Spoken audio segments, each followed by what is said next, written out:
بسم اللہ الرحمن الرحیم لإيلاف قریش إيلافهم رحلة الشتاء والصيف فليعبدوا رب هذا البيت الذي أطعمهم من جوع وآمنهم من خوف۔ قریش کے دل میں محبت ڈال دینے کی وجہ سے ان کے دلوں میں گرمی اور سردی کے سفر کی محبت ڈال دینے کی وجہ سے تو ان پر لازم ہے کہ وہ اس گھر کے رب کی عبادت کریں جس نے انہیں بھوک سے بچا کر کھانا دیا اور خوف سے بچا کر انہیں امن دیا۔ محترم بزرگوں، بھائیوں اور عزیزوں، 30ویں پارے میں سے ایک سورت میں نے آپ کے سامنے پڑھی ہے۔ اللہ تبارک و تعالی نے اس سورہ میں مکہ والوں پر 4 احسانات کا ذکر فرمایا ہے۔ پہلا احسان یہ بتایا کہ ہم نے جو قریش ہیں، مکہ کے رہنے والے ہیں، جو کعبہ کے متولی ہیں، ان کے دلوں میں سفر کی محبت ڈال دی ہے۔ مکہ میں جو لوگ رہتے تھے یہ سال میں 2 دفعہ تجارتی سفر کرتے تھے، ایک رحلۃ الشتاء تھا اور ایک رحلۃ الصیف تھا۔ سخت گرمی کے موسم میں یہ لوگ شام کی طرف چلے جاتے کیونکہ وہ ٹھنڈا علاقہ تھا، وہاں تجارت کیا کرتے، اور جب سخت سردی مکہ میں ہوتی تو یہ لوگ یمن کی طرف چلے جاتے کیونکہ وہ گرم علاقہ تھا۔ تو سارا سال اسی طرح ان کا وہ سفر کے اندر گزر جاتا۔ تو اللہ تبارک و تعالی نے ان کے دلوں میں اس سفر کی محبت ڈالی ہوئی تھی، یعنی یہ سفر سے تنگ نہیں ہوتے تھے، جب سفر کرتے کوئی پریشانی نہ ہوتی۔ اس سفر کے نتیجے میں مال دولت بھی حاصل ہوتا اور ساتھ ساتھ نئے سے نئے تجربات، نیا سے نیا علم، نئے نئے لوگوں سے ملاقاتیں۔ فرمایا سب سے بڑا احسان ہم نے تمہارے دلوں میں تم پر یہ کیا کہ تمہارے دلوں میں محبت ڈال دی کہ تم سفر کرو، اور یہی سفر کی محبت آگے چل کر مکے والوں کے کام آئی کہ جب اللہ تبارک و تعالی نے حکم دیا کہ ہجرت کر کے مکہ کو چھوڑ دو تو ان کے دلوں میں پہلے سے سفر کی محبت تھی، کوئی پریشانی آئی نہیں، بڑی سہولت کے ساتھ یہ لوگ مکہ کو خیر بات کہہ کر مدینہ کی طرف آئے۔ اور اسی محبت کی وجہ سے بعد میں یہ لوگ ساری زندگی فوت ہونے تک سفروں کے اندر رہے، کبھی تبوک کی طرف نکل رہے ہیں، کبھی احد کی طرف، خندق کی طرف، حتیٰ کہ مشرق و مغرب دور دور کے علاقوں تک مسلمانوں نے جنگیں لڑی اور مسلمان سفر میں تھے، کوئی پریشانی آئی نہیں ہے۔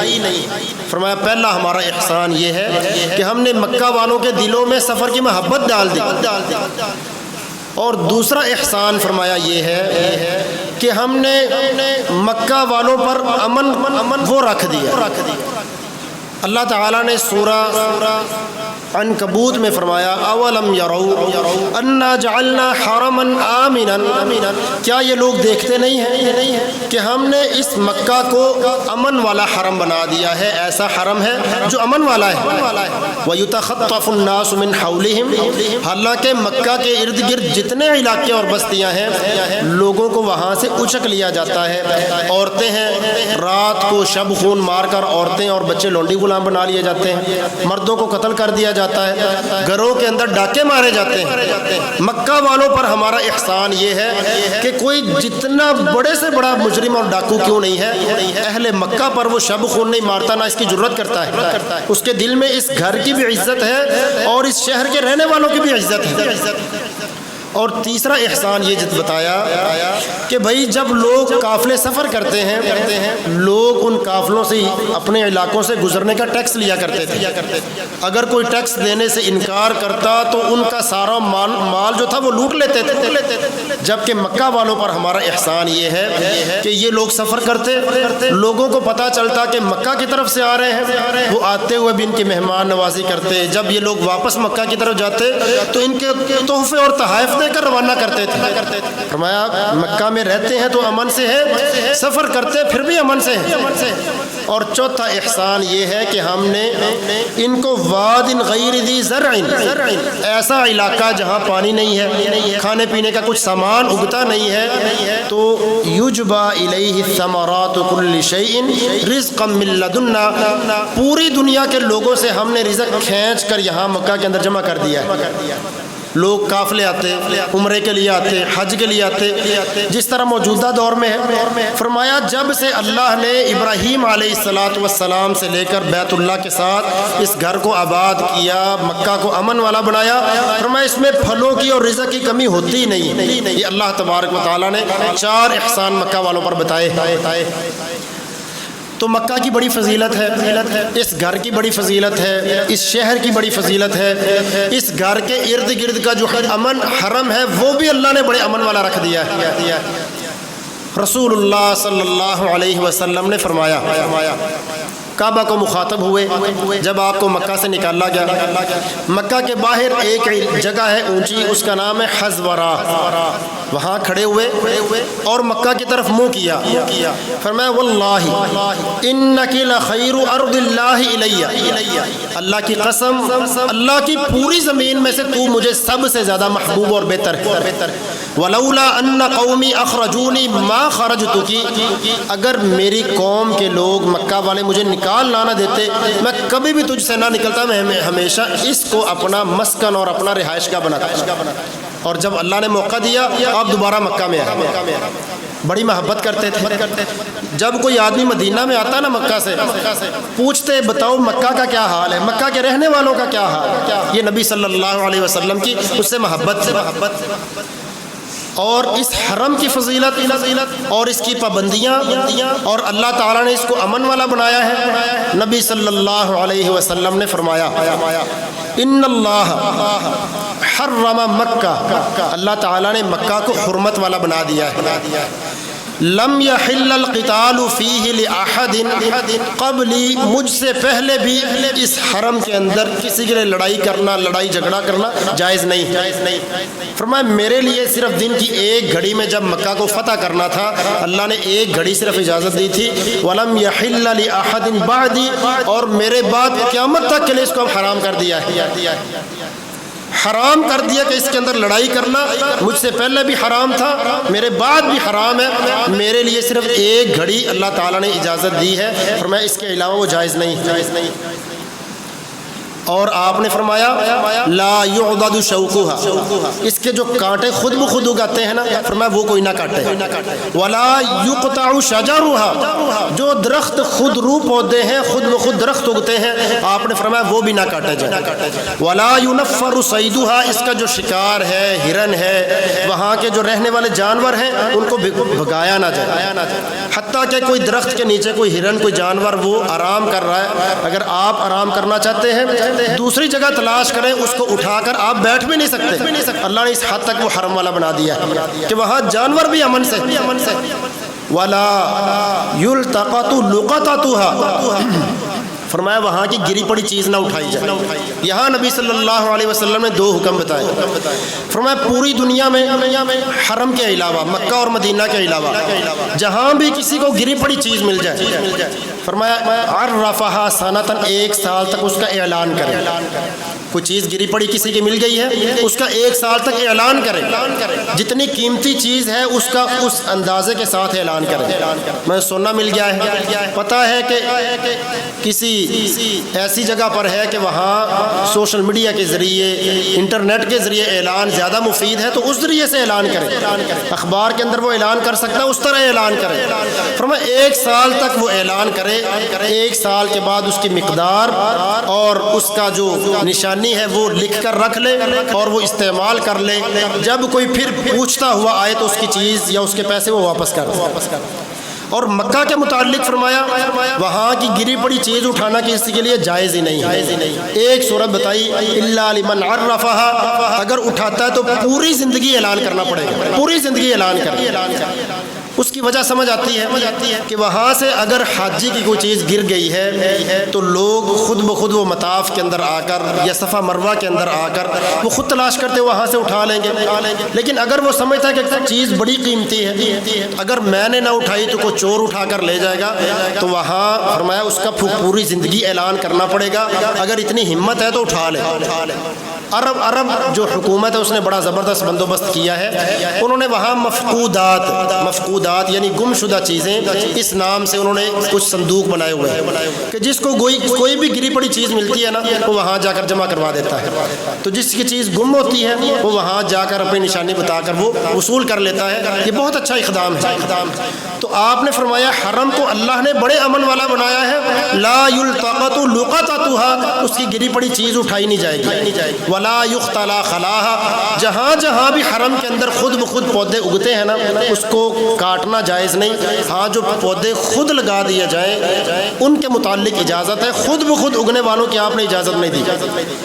ایک روایت میں ہے عباس رضی اللہ تعالی عنہ نے فرمایا یا رسول اللہ الا الاذخر، اللہ کے نبی ایک گھاس ہے اذخر، خوشبودار گھاس ہوتی ہے. بعض روایتوں میں کوئی بھی گھاس اس کی اجازت دے دیں. فإنه لقینہم ولبیوتہم ولقبورہم، لوگ قبروں کے نیچے میت کے نیچے بھی بچھاتے ہیں. اوپر جب میت دفن کر لیتے ہیں تو جو سلیں ہوتی ہیں سلوں کے درمیان جو درزیں ہوتی ہیں ان کو بند کرنے کے لیے سوراخ بند کرنے کے لیے اوپر گھاس ڈال دیتے ہیں تاکہ مٹی نیچے نہ گرے. اور اسی طرح سونار جو سونے کا کام کرتے ہیں وہ اپنی بھٹی جلانے کے لیے وہ یہ گھاس استعمال کرتے ہیں. تو لوگ گھروں میں آرام بستر بنانے کے لیے یہ بچھاتے ہیں، تو اس کی اجازت دے دیں. آپ نے فرمایا الا الاذخر، اس گھاس کاٹنے کی اجازت ہے، اس کے سوا مکہ کے حرم کے اندر کوئی بھی چیز کاٹنے کی اجازت نہیں ہے. یہ نبی صلی اللہ علیہ وسلم نے فرمایا. اور آپ نے فرمایا اللہ تعالیٰ نے قرآن مجید میں سورہ حج میں وَمَن يُرِدْ فِيهِ بِإِلْحَادٍ، ایک تو ہے نا قتل کرنا منع ہے اور کسی کے ساتھ لڑائی کرنا منع ہے، درخت کاٹنا منع ہے، شکار کرنا منع ہے، شکار کو بھگانا منع ہے. فرمایا جو کوئی اس میں کج روی کا ٹیڑھے پن کا ارادہ بھی کرے نا پوری دنیا میں بندہ جب تک گناہ کرتا نہیں ہے ارادے پر اس کا لکھا نہیں جاتا. ایک ارادہ وہ ہے نا کہ بندے نے چوری کا ارادہ کیا، اپنی کوشش پوری کی لیکن کامیاب نہیں ہو سکا، اور پھر کہے میں نے تو صرف ارادہ کیا تھا، نہیں، اس کا گناہ لکھا جائے گا. لیکن وہ ارادہ جو بندے نے ارادہ کیا اقدام نہیں کرتا، فرمایا جب تک کرتا نہیں ہے نا ارادے پر اللہ تعالیٰ کی طرف سے پکڑ نہیں ہے. لیکن مکہ کے اندر فرمایا اللہ نے ایسا امن والا بنا دیا ہے جو کوئی ٹیڑھے پن کا صرف ارادہ کرتا ہے نا کوشش کرے یا نہ کرے نذقہ من عذاب علیم، اللہ تعالیٰ کی طرف سے عذاب علیم کی اللہ تعالیٰ نے وعید سنائی ہے. یعنی ارادہ کرتا ہے کہ درخت کاٹ لیتا ہوں، ارادہ کرتا ہے کہ یہاں سے جانوروں کو بھگاتا ہوں، لڑائی کرتا ہوں، موقع ملتا ہے کسی کو قتل کرتا ہوں، فرمایا ارادہ بھی کرے گا نا اللہ کی طرف سے عذاب علیم کی وعید. اللہ نے اس حد تک اس کو حرم والا بنایا ہے. اور اس کی وجہ کیا ہے کہ اس شہر کے اندر اللہ کا گھر بیت اللہ ہے.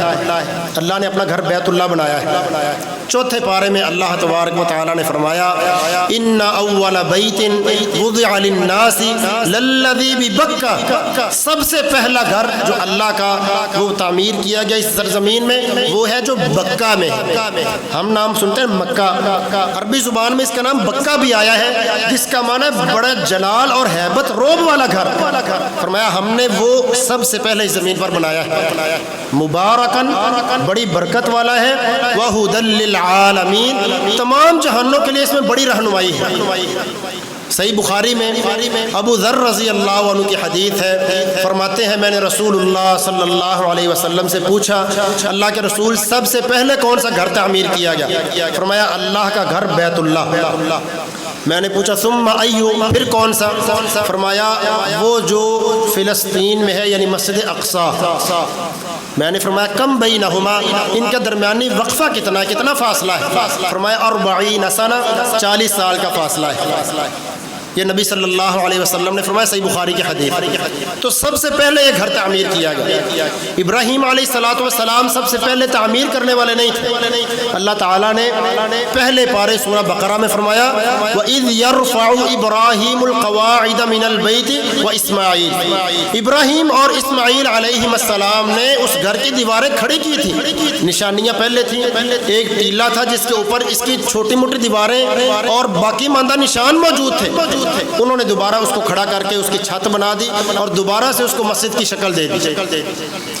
تو نبی صلی اللہ علیہ وسلم نے فرمایا ان دونوں کے درمیان 40 سال کا فاصلہ ہے، اور اللہ تعالیٰ نے اس گھر کی حرمت کتنی زیادہ بیان فرمائی، سورہ حج میں فرمایا ان الذین کفروا، بے شک وہ لوگ جنہوں نے کفر کیا، ویصدون عن سبیل اللہ، اور اللہ کی راہ سے روکتے ہیں، والمسجد الحرام، اور مسجد حرام بیت اللہ سے لوگوں کو روکتے ہیں، داخل نہیں ہونے دیتے۔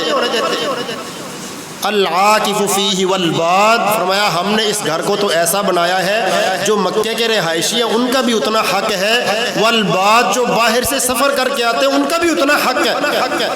کسی کے لیے جائز نہیں ہے کہ بیت اللہ شریف سے کسی کو روکے۔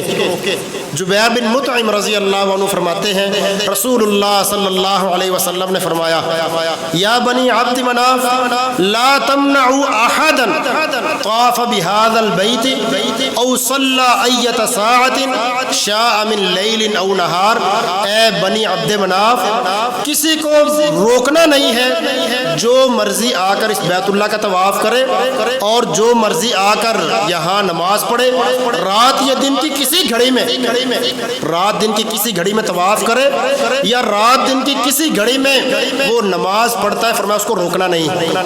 اس حد تک اللہ تعالیٰ نے اس کو امن والا بنا دیا کہ یہ کسی کی پابندی میں نہیں ہے۔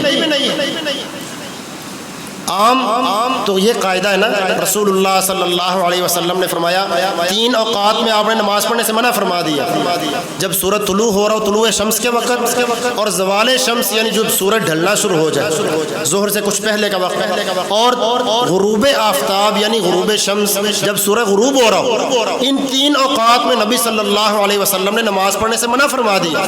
انتظار کریں، لیکن اگر کوئی سبب کی نماز ہے، مثلا مسجد میں آیا ہے تو وہاں یہ 3 اوقات میں سے کوئی وقت شروع ہو رہا ہو یا وہ جاری ہے تو یہ بندہ تحیت المسجد پڑھے بغیر بیٹھ نہیں سکتا، اس کے لیے اجازت ہے، یہ پڑھ سکتا ہے۔ اس کے علاوہ فرمایا جائز نہیں ہے، لیکن مطاف کے اندر بیت اللہ شریف کے پاس چاہے یہ 3 وقت ہے یا ان کے علاوہ کوئی وقت ہے، رات ہے یا دن ہے، آپ نے فرمایا کسی کو منع نہیں کرنا، وہ چاہے تو طواف کرے اور چاہے تو نماز پڑھے، لا تمنعوا، فرمایا اس کو روکنا نہیں۔ اور نبی صلی اللہ علیہ وسلم نے فرمایا اللہ تعالیٰ نے اس گھر کی حفاظت کا کتنا زبردست بندوبست کیا ہے۔ یمن کا ایک نصرانی بادشاہ تھا ابرہہ، اللہ تعالیٰ نے 30ویں پارے میں اس کا ذکر فرمایا ہے۔ اس نے کہا جس طرح کعبہ کے اندر لوگ آ کر طواف کرتے ہیں اس طرح میں بھی ایک گرجا بناتا ہوں، لوگ اس کا طواف کریں۔ اس نے یمن کے اندر ایک گرجا بنایا تو لیکن جب دیکھا کہ اس کو تو پذیرائی ملتی نہیں ہے، لوگ اسی طرف جاتے ہیں، بیت اللہ کا طواف کرتے ہیں، ہاتھیوں کا ایک بہت بڑا لشکر لے کر لوگوں کو ساتھ ملا کر بیت اللہ کی طرف آیا۔ ابھی راستے میں تھا، مینا اور مزدلفہ کے درمیان ایک وادی ہے جس کا نام وادی محصر ہے۔ جب اس جگہ پہنچا اللہ تعالیٰ نے چڑیوں کے جھنڈ بھیج دیے۔ کئی لوگ ابابیل کا ترجمہ کرتے ہیں، یہ خاص قسم کی چڑی ہے، حالانکہ ابابیل وہ جھنڈ کو کہتے ہیں، یعنی بہت بڑا لشکر، چاہے وہ جانوروں کا ہو چاہے وہ پرندوں کا ہو، بہت بڑا اللہ نے لشکر پرندوں کا بھیجا۔ ترمیہم بحجارۃ من سجیل، وہ اپنے منہوں سے چھوٹے چھوٹے پتھر، حجارت ان کے آگے تا ہے، حجارتن پتھر چھوٹے چھوٹے تھے، من سجیل یعنی کھنگر تھے جس کو کھنگر کہتے ہیں، پکی ہوئی مٹی کے، وہ ان پر پھینکتے تھے۔ فجعلہم کعصف مأکول، اللہ نے ان لشکر والوں کو ایسے کر دیا جس طرح کھایا ہوا بھوس ہوتا ہے۔ اس کا کیا مطلب ہے؟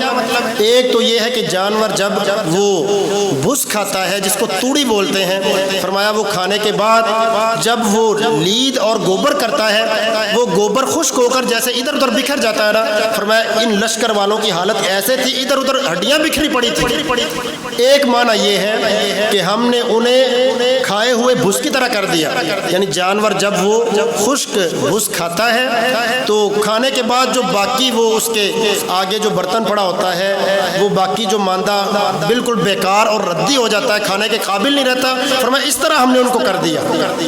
تو اللہ تعالیٰ نے کعبہ کی اس سے بھی حفاظت کی۔ نبی صلی اللہ علیہ وسلم کی پیدائش اس واقعے کے 50 یا 55 سال کے بعد کی، تو مکہ والوں کو یہ واقعہ بڑا اچھی طرح یاد تھا، اس لیے اللہ تعالیٰ نے فرمایا الم ترى، اے نبی کیا آپ نے دیکھا نہیں کیف فعل ربک باصحاب الفیل، اللہ نے ہاتھی والوں کے ساتھ کیسے کیا۔ یہاں ایک عقیدے کا چھوٹا سا مسئلہ سمجھنے کی ضرورت ہے۔ کئی لوگ کہتے ہیں دیکھو جی نبی صلی اللہ علیہ وسلم کی پیدائش تو بعد میں ہوئی ہے، واقعہ 50 یا 55 سال پہلے کا، اور اللہ تعالیٰ فرما رہے ہیں الم ترى، اے نبی کیا تو نے دیکھا نہیں۔ اس کا مطلب یہ ہے اللہ کے نبی پیدا نہیں ہوئے تھے لیکن آپ سارا کچھ دیکھتے تھے، آپ عالم الغیب تھے۔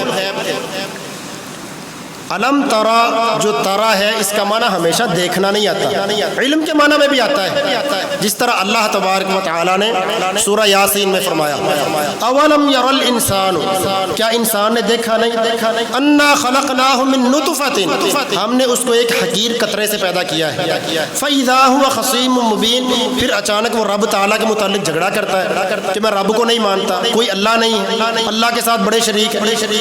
اب کون آدمی ہے جس نے اپنے آپ کو ایک حقیر قطرے سے پیدا ہوئے دیکھا ہے؟ کسی نے بھی نہیں دیکھا کہ اس کی پیدائش کیسے ہوئی ہے، لیکن ہر بندہ وہ جانتا ہے، یعنی اولم یر الانسان، کیا انسان نے دیکھا نہیں، مراد یہ ہے کہ کیا انسان جانتا نہیں ہے، یہی مراد یہاں ہے کہ اے نبی آپ کی پیدائش اگرچہ بعد میں ہوئی ہے لیکن آپ اچھی طرح جانتے ہیں کہ اللہ تبارک و تعالیٰ نے ہاتھی والوں کے ساتھ کیسے کیا تھا۔ تو اللہ تعالیٰ نے اس گھر کی حفاظت فرمائی۔ اب رہا تو بہت دور کی بات ہے، نبی صلی اللہ علیہ وسلم نے فرمایا اللہ تعالیٰ بیت اللہ کی حفاظت دجال سے بھی کرے گا۔ آپ نے فرمایا ما من بلد، کوئی شہر نہیں ہوگا الا سیطأہ الدجال، مگر دجال اس میں جائے گا، الا مکہ والمدینہ، سوائے مکہ اور مدینہ کے، الا علیہ الملائکۃ یحرسونہا صافین، اللہ نے شروع سے لے کر اس مکہ اور مدینہ پر فرشتوں کو پہرے دار لگا دیا جو صافین، جو کتار بنا کر اس کا پہرا دیتے ہیں۔ اور فرمایا جب قیامت قریب آئے گی فترجف المدینہ ثلاث رجفات، 3 دفعہ جو مدینہ کا حرم ہے اور مکہ کا حرم ہے، فرمایا 3 دفعہ وہ اس میں زلزلہ آئے گا، ہلے گا، فیخرج کل کافر و منافق، ہر کافر اور منافق کو باہر پھینک دے گا، باہر نکال دے گا۔ اللہ تعالیٰ اس کو پوری طرح وہ امن والا کر دے گا، صرف ایمان والے اس میں باقی رہ جائیں گے۔ اور جو کوئی اس پر ارادہ کرے گا نا مکہ سے پہلے، قیامت قائم ہونے سے پہلے اس گھر کو تباہ کرنے کی حملے کے ارادے سے جائے گا، اللہ اس کو لشکر کو بھی تباہ کر دے گا۔ نبی صلی اللہ علیہ وسلم نے فرمایا یغزو جیش الکعبہ، ایک لشکر کعبہ پر حملے کے ارادے سے، غزوے کے ارادے سے آئے گا، حتی فاذا کانوا ببیداء من الارض، مکہ کے باہر ایک کھلی جگہ ہے جس کا نام بیداء ہے، یہاں جب پہنچیں گے یخسف اولھا بآخرها، لشکر کا اگلا حصہ وہاں سے لے کر پچھلے حصے تک سارے کے سارے کو اللہ زمین کے اندر وہ دھنسا دے گا، سارا لشکر مکہ پر حملے سے پہلے اللہ اس کو تباہ کر دے گا، زمین کے اندر ان کو غرق کر دے گا۔ اللہ تعالیٰ نے حفاظت فرمائی، لیکن جب قیامت قائم اللہ تعالیٰ فرمائے گا اس سے پہلے پھر اس گھر کو دنیا سے پہلے اس کا نام ختم کر دے گا۔ نبی صلی اللہ علیہ وسلم نے فرمایا کأنی بہ اسود افحج یقلعها حجرا حجرا، گویا کہ مجھے اب بھی اللہ تعالیٰ نے دکھایا ہے، مجھے نظر آ رہا ہے ایک وہ حبشہ کی سرزمین سے ایک حبشی آئے گا ٹیڑھی پنڈلیوں والا، یعنی ٹانگیں اس کی سیدھی نہیں ہیں، فرمایا میں دیکھ رہا ہوں گویا ایک پتھر کر کے ایک پتھر کر کے وہ خانہ کعبہ کو یقلعها اس کو گراتا جائے گا، پھر اللہ تعالیٰ قیامت قائم کر دے گا۔ اور نبی صلی اللہ علیہ وسلم آپ نے اس کی فضیلت بیان کرتے ہوئے فرمایا لا تشد الرحال الا الى 3 مساجد، مسجد اللہ کی جہاں بھی نماز پڑھو بڑا ثواب ہے، لیکن خاص یہ نیت کر کے جانا کہ فلانی مسجد میں زیادہ ثواب ہے۔ فرمایا 3 مسجدوں کے علاوہ جائز نہیں۔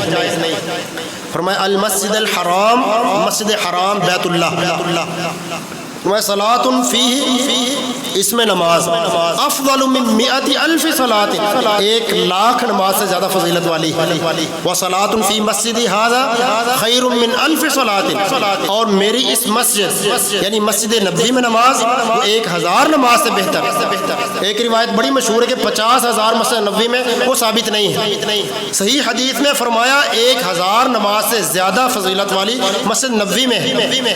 والمسجد الاقصی، اور مسجد اقصی جو فلسطین میں بیت المقدس، فرمایا وہاں 500 نمازوں کا ثواب ہے۔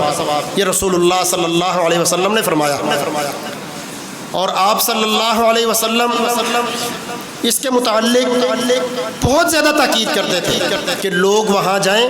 ہاں ایک چوتھی مسجد بھی ہے، وہ ہے مسجد قباء، وہ مدینہ شریف میں، لیکن اس کے متعلق خاص یہ حدیث نہیں آئی کہ بندہ ثواب کی نیت سے الگ سے جائے وہاں زیارت کرنے کے لیے جائے۔ ہاں آپ جایا کرتے تھے، یعنی اس حدیث میں اس کا ذکر نہیں، الگ حدیث میں اس کا ذکر ہے۔ آپ گھر سے وضو کر کے جاتے، ہفتے والے دن گھر سے وضو کرتے اور ظہر سے پہلے وہاں جاتے، وہاں جا کر رکھتے پڑھتے اور فرمایا کرتے تھے یہاں نماز تعدل عمرہ، وہ ایک عمرے کے برابر ہے۔ اس سے عمرہ اس کا ادا نہیں ہوتا، ثواب اتنا مل جاتا ہے۔ عمرہ تبھی ادا ہوگا جب وہ بیت اللہ مکہ کے اندر جا کر عمرہ ادا کرے، اجر اس کو مل جائے۔ اللہ تعالی ہمیں بھی بار بار اپنے گھر کا دیدار نصیب فرمائے۔ وآخر دعوانا ان الحمد للہ رب العالمین۔